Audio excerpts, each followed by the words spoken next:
안녕하세요. 권혁준과 함께하는 성공취업 엑스파일. 오늘은 우리나라의 증권의 역사와 함께했던 SK증권과 함께 알아보도록 하겠습니다.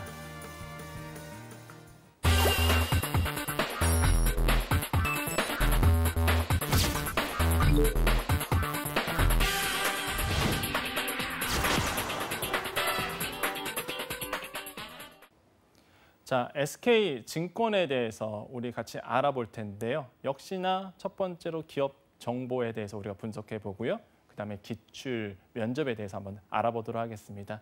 자, SK증권 한번 볼까요? 기업 분석 보겠습니다. 현황 가장 먼저 봐야 되겠죠. 자, 설립일은 1955년 7월 30일 돼 있고요. 대표는 김신 대표로 돼 있습니다. 매출액은 4,673억 원 이렇게 나와 있고요.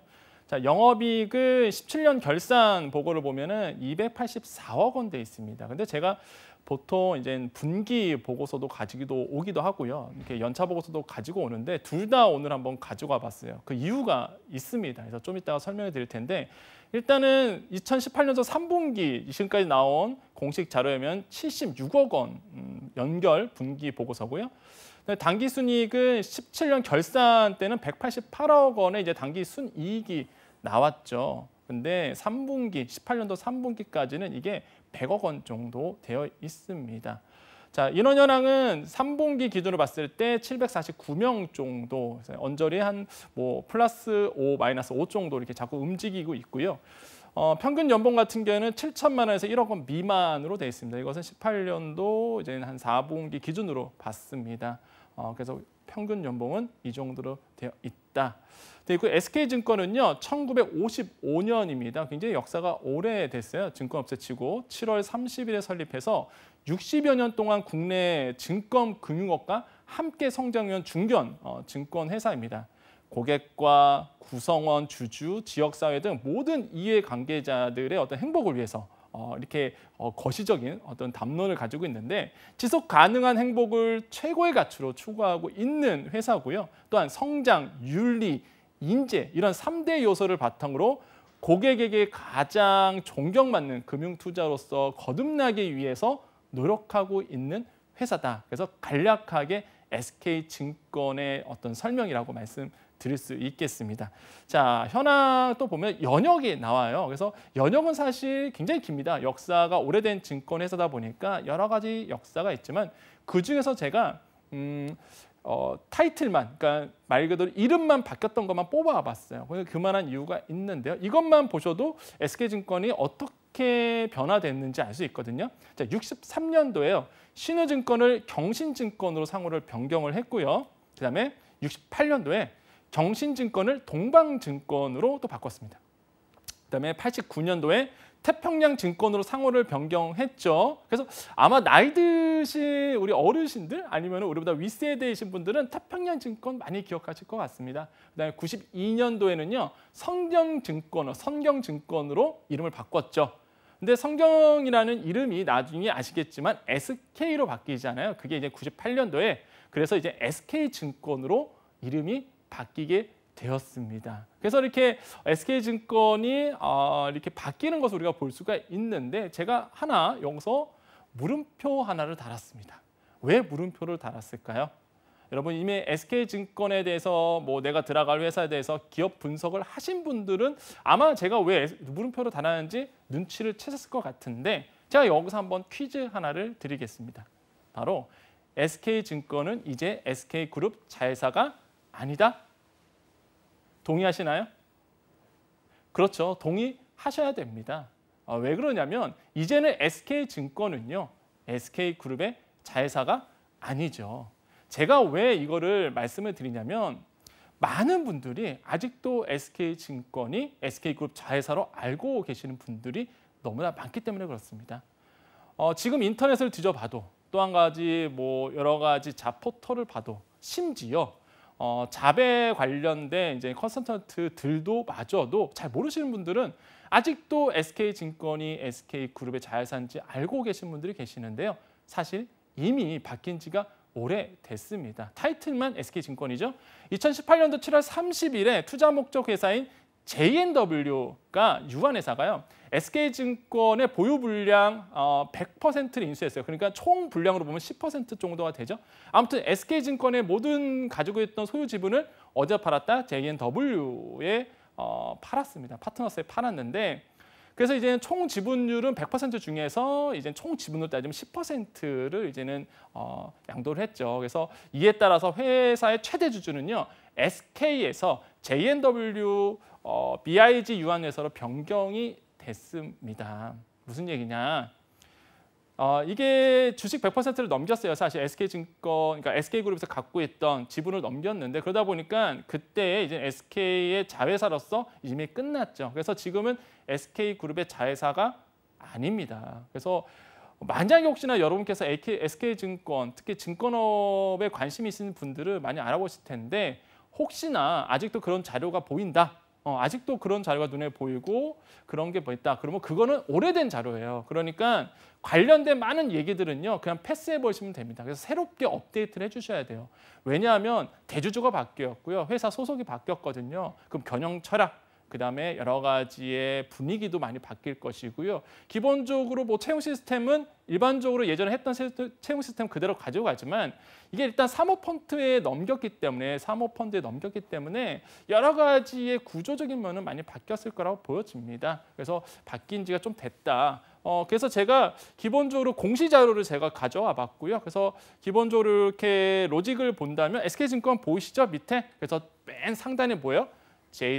J&W 파트너스 주식회사, 이게 사모투자 회사입니다. 그래서 이렇게 되어 있다라고 보시면 좀 이해가 빠르실 것 같습니다. 자, 한번 또 볼까요? 영업 현황 가보겠습니다. 지금 영업 현황을 받았는데, 자, 영업 수익 나오죠. 매출이 보니까 한 1,222억 3분기입니다. 이번 연도 작년도 3분기까지 이제 공시자료가 지금까지 나와 있기 때문에 가지고 와봤는데 누적은 한 3,930억 원 정도가 이렇게 되어 있고요. 근데 보시면 아시겠지만 영업이익이 3분기에 7월 1일부터 9월 3일에 마이너스가 났어요. 적자가 나왔어요. 아시겠죠? 왜냐하면 그 당시에 뭐가 있었죠? 회사가 그렇죠. J&W로 매각이 됐기 때문에 이 여파가 어느 정도 영향을 미쳤습니다. 그래서 이런 부분이 있었겠고요. 그래서 제가 아까 초반에 현황을 말씀드렸을 때에 기본적으로 17년도의 결산과 18년도의 결산이 약간 좀 차이가 갭이 많이 나게 됩니다. 그렇게 해서 그래서 뭐 영업이 작년 3분기에 비교해서 보면은 확 차이가 나죠. 사실 어쩔 수가 없는 부분을 볼 수가 있겠고,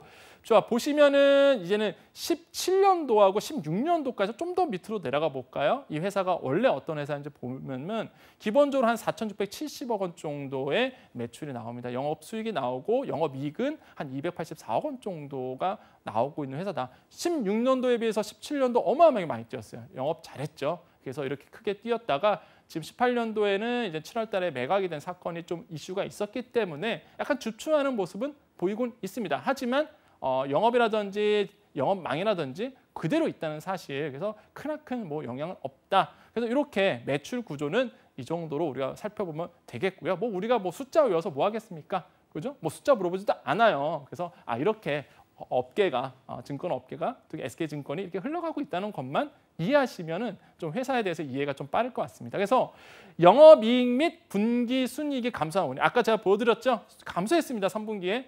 주식시장 거래대금 증가로 위탁매매 부분의 적자가 감소가 됐습니다. 그러니까 영업 잘했다는 얘기예요. 그래서 적자가 좀 감소가 됐는데 그러면은 이제 좀 띄워야 되는데 아니죠. PE 부분, 그렇죠. 그다음에 IB 부분의 실적 감소가 주요 원인입니다. 그러니까 사모투자가 잘 안 됐다는 부분이고요. PE가 안 됐다고 IB, 그렇죠. 투자은행, 투자 쪽에서 약간 실적 감소가 주요된 원인으로 잡혀서 마이너스가 좀 낮다라고 이해하시면 되겠습니다. 그래서 PE 부분과 IB 부분을 이제는 높여야 될 과제를 안고 있고요. 그럼 여기서 보면 이거 힌트를 얻을 수 있어요. 뭐냐? 지금의 SK증권의 가장 큰 숙제는 역시나 사모투자에 대한 부분, 이런 어떤 사모펀드라든지 사모투자에 대해서 어떻게 다시 한번 늘릴까, 이런 부분도 고민이 되겠고요. 무엇보다 좀 이따가 제가 말씀드리겠지만 IB, 종합적인 IB로서의 어떤 말 그대로 그 위치의 변경, 아니면은 그 전략적인 투자, 이런 것들이 분명히 지금 SK증권의 과제란 말이죠. 분명히 면접 질문에 나올 겁니다. 여러분, 이거에 대해서 해안이 있느냐, 어떻게 생각하느냐 분명히 기출에도 나왔었고요. 분명히 이번에도 충분히 나올 가능성이 매번 크다. 그래서 좀 이따 기출 문제에 대해서 그거에 대해서 다시 한번 좀 말씀을 드리겠습니다. 뭐 발등에 불이거든요, 지금. 그래서 이렇게 우리 영업 현황을 보면 알 수 있겠고요. 좀 볼까요? 기업 분석 계속 들어가 볼게요. 자, 보시면요. SK증권의 역할 제가 뽑아드렸습니다. 요거 같은 경우는 캡처 딱 뜨시고요. 한번 쭉 읽어보시면서 이해를 하셔야 돼요. SK증권의 역할은요. 기업 쪽에서는 유가증권 발행을 통한 장기적인 안정적인 산업자금을 조달할 수 있겠죠. 이게 역할이죠. 또한 가계에는요. 금융자산의 운용을 통해서 재상 증식에 도움이 되겠죠. 당연히 증권회사니까요. 그래서 투자 기회를 제공한다. 특성으로는 국내 경제 상황은 물론 정치, 사회, 문화 등의 대외 변수에 많은 영향을 받을 뿐만 아니라 국제적인 변수에서도 민감하게 반응하는 특성을 가지고 있고요. 최근에는요. 기존의 위탁 업무 수수료의 코스트 중심의 영업 방식에서 이제 부동산 PE라든지 인수, 주선, IB 쪽, 그러니까 캐피탈 쪽 영업이 굉장히 늘고 있다. 이것은 SK증권뿐만 아니라 모든 증권업의 똑같은 분위기입니다. 그러니까 뭐냐면 캐피탈 영업이 굉장히 늘고 있다. 왜냐하면 기본적으로 구조화 상품 같은 게 늘어나야 되거든요. 그래서 이런 부분을 때문에 이렇게 흘러가고 있다는 부분, SK증권도 마찬가지로 이렇게 역할을 가지고 있습니다. 그래서 이건 4가지 정도는 이해하고 있어야 되겠다라고 말씀을 드리겠고요. 그러면 특장점 너무 필요하죠. SK증권의 특장점이 뭐가 있을까? 자, 볼게요. 자산관리 중심의 사업 영역의 새로운 경쟁력을 확보하기 위해 SK증권은 13년 1월에 PIB라고 되어 있네요. 센터 중심으로 지점 체제를 개편하여 자산관리 부분에 투자를 하고 있다. 사실 SK증권이나 기본적으로 그러니까 영업망을 가지고 있는 증권회사 같은 경우는 이런 웨스트 매니저먼트, 그러니까 자산관리 부분에 대해서 굉장히 신경을 많이 쓰고 있습니다. 그래서 정말 돈 되는 사람, 그죠? 많은 어떤 금융자산을 갖고 있는 사람을 기본적으로 VIP 마케팅을 하고 있기 때문에 이런 부분에서 굉장히 심혈을 기울이고 있다. 두 번째, 최고의 전문 지식을 가진 금융 인재들의 본사와 12개의 PIB, 아까 말씀드렸습니다. 뱅킹이죠. 인베스트먼트 뱅킹이에요. 센터 등을 전 41개의 어떤 지점망을 통해서 개인과 법인 고객에게 전문화되고 특별화된 서비스를 제공하고 있다라고 되어 있습니다. 이것도 알아주면 좋겠고요. 2001년에 업계 최초로 모바일 주식 거래 시스템을 개발했습니다. 이를 바탕으로 해서요. 혁신적인 모바일 서비스를 계속적으로 진행하고 있다는 부분도 자랑거리니까 좀 알아주시면 되겠고요. 2011년도에는 업계 최초로 주식 시세와 주요 뉴스를 푸시 알람으로 푸시를 합니다. 이런 파수꾼 서비스가 국내 특허를 받았다고 합니다. 그래서 취득하였고요. 금융공학을 이용한 종목 추천 서비스는 퀀트와 종목 검증 시스템 SRS라고 얘기하네요. 서비스를 업계 최초로 MTS에 도입을 했다. 이게요. 근데 주파수라는 게 한국 스마트의 평가지수에서 2011년도, 2012년도 금융의 어워드에서 2년 연속 대상을 받았다고 합니다. 그래서 13년도에 고객 감동 브랜드 대상, 14년도에 대한민국 소비자 신뢰 대표 브랜드 대상을 받았다라고 되어 있죠. 이 정도는 우리가 기업을 좀 알아둘 필요가 있겠죠. 자, 보시면요. 6번째로 13년 1월에 뭐가 나오냐면요. 그러니까 증권시장의 거래질서 기여도가 높은 금융투자회사에 수유하는 2012년도 컴플라이언트 대상을 수상하였습니다라고 되어 있는데요. 사실 쭉 보시면 뭐 2008년도 받은 거에 있어 2번째 수상이 다 되어 있는데 제가 쭉 한번 특장점을 읽어봤습니다. 그때 어떤 걸 느끼시나요? 그렇죠. 오래됐죠. 오래됐습니다. 지금이 19년도인데 그렇잖아요. 보통 보면 13년도, 뭐 11년도 얘기가 나와요. 왜 그러냐면 사실 SK증권 같은 경우에는 그렇게 증권업계에서 보면은 이제는 메이저라고 볼 수는 없죠. 사실 지금 이제 규모로 본다면은 그렇기 때문에 사실 많은 어떤 디벨롭하고 많이 발전된 부분이 있어도 그래도 이런 어떤 특장점에 대해서 얘기할 거는 사실 과거의 어떤 번화, 과거의 이슈들이 굉장히 많이 있습니다. 뭐 현실이니까 저는 이제는 팩트를 전달해야 되기 때문에 이렇게 보면 알겠다라고 볼 수 있겠고요. 앞으로의 여러분의 SK증권의 이런 화려한 모습들은 이젠 여러분께서 입사를 하셔서 보여주셔야 되겠죠. 그래서 이렇게 우리가 정리할 수 있겠고요. 자, 기업 분석 좀 가볼까요? 또 여기 나오냐. 이거는 아시겠지만 슈퍼 엑설런트는 뭐냐면 그렇죠. 아쉽지만 SK의 문화죠. 그렇죠. 많이 뭐 SK 쪽을 아신 분들은 아시겠지만 이거는 뭐 SK 기업 문화고요. 철학입니다. 근데 이제는 워낙 유명하다 보니까 그래도 한 번은 소개해야 되겠다. 그래서 좀 가지고 와봤는데 뭐 아시겠지만은 뭐 보시면 쭉 나오죠. 뭐 글로벌화한다, 대형화한다, 그다음에 트레이딩 중심의 비즈 모델이다 해서 요 3가지가 뭐냐면 SK에서 말하는 이제는 뭐 슈퍼 엑설런트라는 있던 어떤 이런 문화가 있어요. 기업의 문화 이런 거를 추구하고 있다라고 되어 있습니다. 그래서 요거는 여러분께서 조금 이제는 아니지만 SK 자회사는 아니지만 그래도 아직 이런 기업 문화는 남아 있기 때문에 알아둘 필요는 있다. 그래서 한번 살펴보세요. 자, 그다음 볼까요? 그다음 볼까? 주식 수탁 수수료 역시나 말 그대로 투자회사입니다. 증권회사거든요. 그러면 수탁 수수료가 굉장히 중요합니다. 기업을 바라봤을 때, 증권회사를 바라봤을 때 이거 가지고 순위를 매기기 때문에 자, SK증권 같은 경우에는 점유율이 1.91% 굉장히 작죠. 하지만 뭐 유진투자나 교보증권보다는 높습니다. 쭉 볼까요? 보면 역시나 여러분 어차피 동종업계 가실 거잖아요. 솔직히 여러분 맞죠? SK증권만 보실 거 아니잖아요. 그죠? 그러면은 우리가 이제 증권회사가 기본적으로 어느 회사가 있고 그다음에 순위를 따져봐야 되겠죠. 어떤 회사가 더 크고 좋은지. 뭐 KB증권 같은 경우는 점유율을 보면은 9.76%, 그다음에 NH투자증권이 8.92% 정도 돼 있습니다. 그다음에 3위가 보면은 신한금융투자 이렇게 돼 있고요. 그래서 점유율이 쭉쭉쭉 내려오는데 보시면 아시겠지만은 SK증권이 15년도, 16년도, 17년도 보면은 2%의 점유율을 차지하고 있었단 말이죠. 이게 지금. 근데 지금 18년도 이제는 이제 상반기죠. 상반기를 보면은 이게 점유율이 조금 내려갔어요. 여러분 이제 여러분께서 도전을 하셔야 됩니다. 이제는 어떤 도전이냐면 SK증권 가셔갖고요, 이 점유율 끌어높이셔야 되겠죠. 우리가 기출 면접에서 제가 설명을 드릴 텐데 이런 전략을 가지고 어떻게 하면은 이 점유율을 끌어올 것인가. 수탁 수수료잖아요. 수탁 수수료 이게 영업입니다. 결국 영업이 돼서 수탁 수수료가 버는 거기 때문에 이런 가장 큰 이슈를 어떻게 여러분께서 해결할 것인가에 대해서 고민을 하고 있어야 된다. 그래서 현황은 이렇다.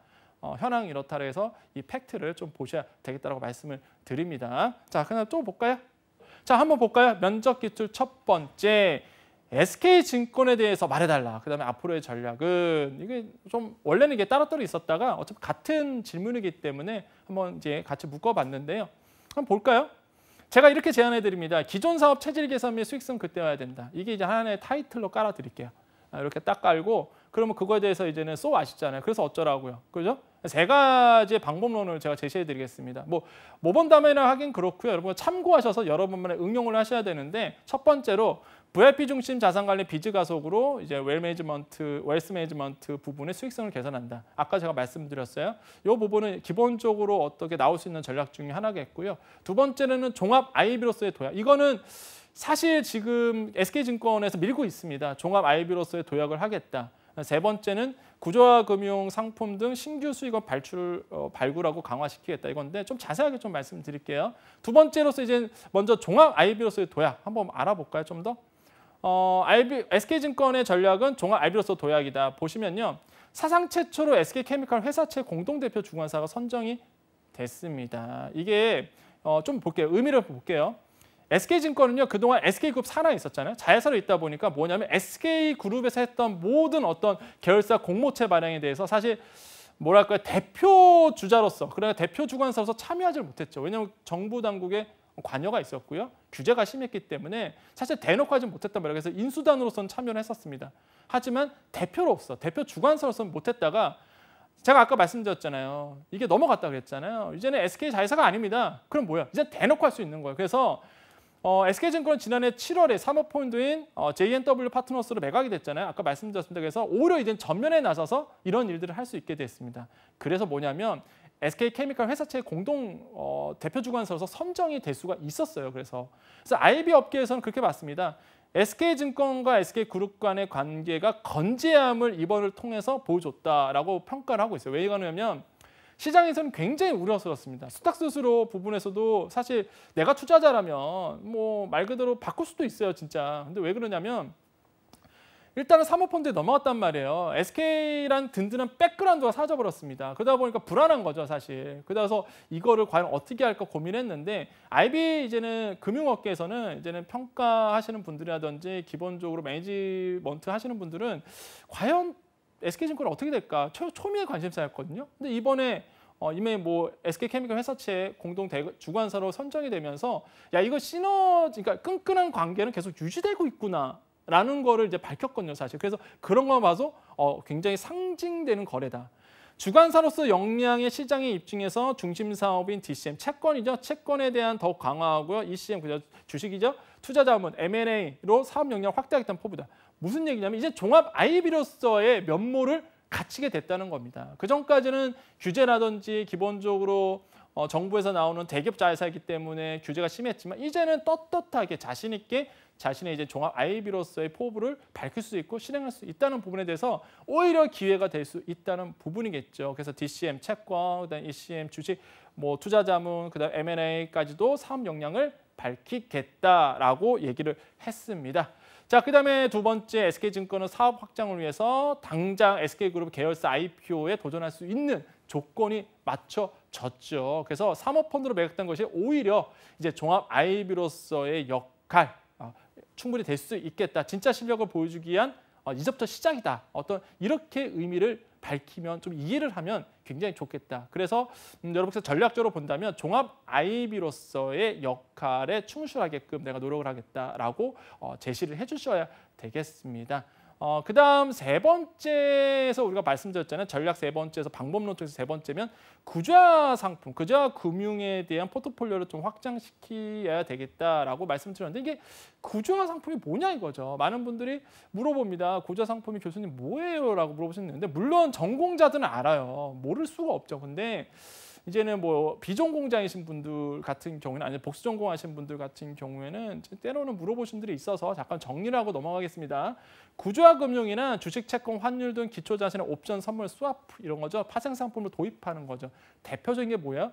ABS입니다. 유동화 증권이라고 보통 얘기를 하죠. 그러니까 기본적으로 수탁 수수료 갖고는 못 살아남습니다. 그러니까 파생 상품 같은 거, 그다음에 이렇게 ABS 같은 유동화 증권 같은 걸 발행해 갖고 기본적으로 이것을 상품화한다는 얘기입니다. 이게 바로 구조화 금융이라고 얘기해요. 여기 써져 있죠. 대표적인 게 유동화 증권이다. 유동화 증권이란 그렇죠. 부동산, 매출 채권 이런 걸 담보 가치는 있으나 유동성이 낮은 것을 유동성이 큰 자산으로 팔바꿈 시켜서 투자자들을 모집을 하고 그것을 판매하는 거거든요. 이제 유동화 증권을 발행한다는 얘기죠.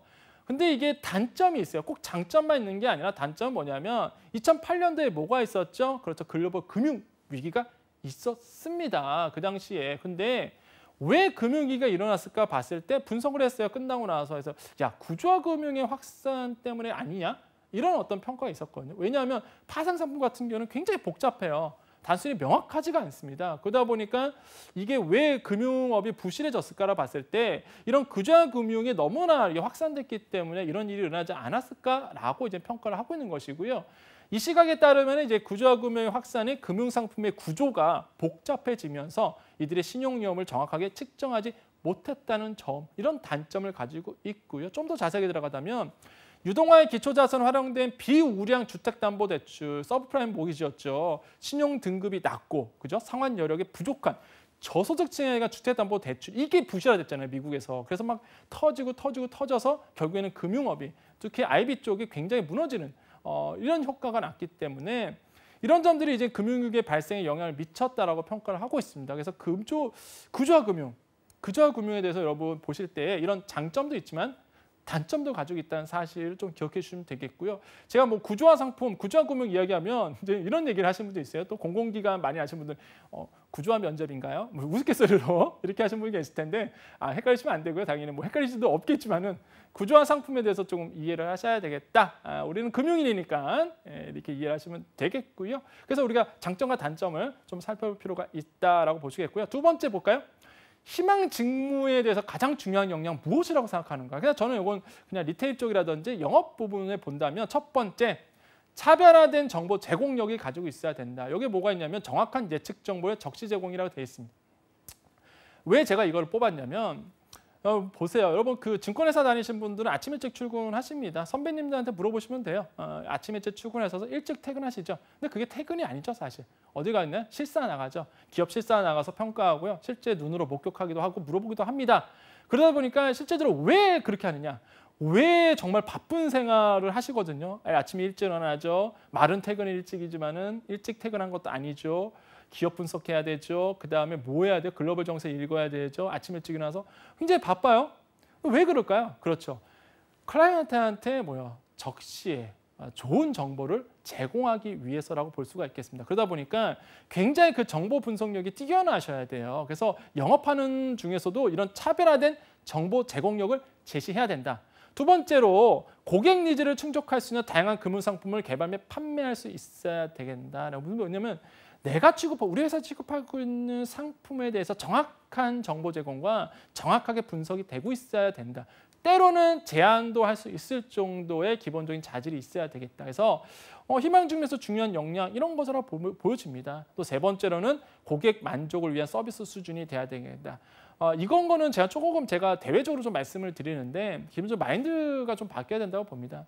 많이 질문 들어온 게 있잖아요. 우리 제가 뽑지는 않았지만은 증권업의 기본 질문이죠. 은행 왜 안 가고 증권업 몰래 하느냐 이거잖아요, 사실.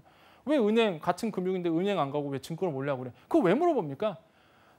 라이프 스타일이 완전 다르거든요. 은행 업무와 증권 업무는 정말 영업으로 따지면 너무 강도가 세죠. 증권업은. 그러다 보니까 마인드 자체가 어떻게 이 친구가 돼 있는지가 굉장히 궁금한 거예요. 증권업 입장에서는. 그래서 기본적으로 고객 만족을 위한 서비스 수준, 그러니까 서비스가 어느 정도 몸에 배어 있고 마인드가 되어 있는지 이게 굉장히 중요하다는 얘기죠. 그래서 우리가 이렇게 보시면 되고 마지막 네 번째로 철저한 리스크 관리가 돼 있어야 되겠다.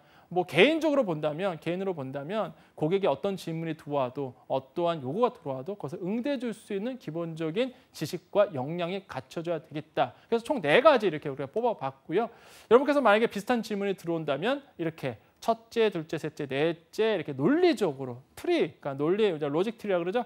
이런 트리를 만들어서 정확하게 제시해 준다면 정말로 좋은 인상을 받을 수가 있겠다라고 말씀을 드리겠습니다.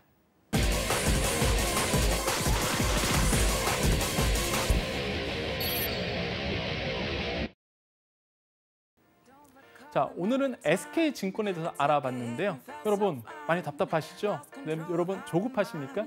성공첩 X파일이 여러분의 닫혀있는 열쇠, 자물쇠를 열어드리겠습니다. 그래서 제가 이렇게 PPT 프레즈를 준비해봤는데요. 여러분 이 자물쇠가 열리는 순간 여러분의 합격의 길에 열릴 것이라고 보시기 때문에 제가 지금 열어드리겠습니다. 그렇습니다, 여러분. 성공첩 X파일이 여러분의 성공첩을 응원해 드리겠습니다. 여러분 합격을 기원해 드릴게요.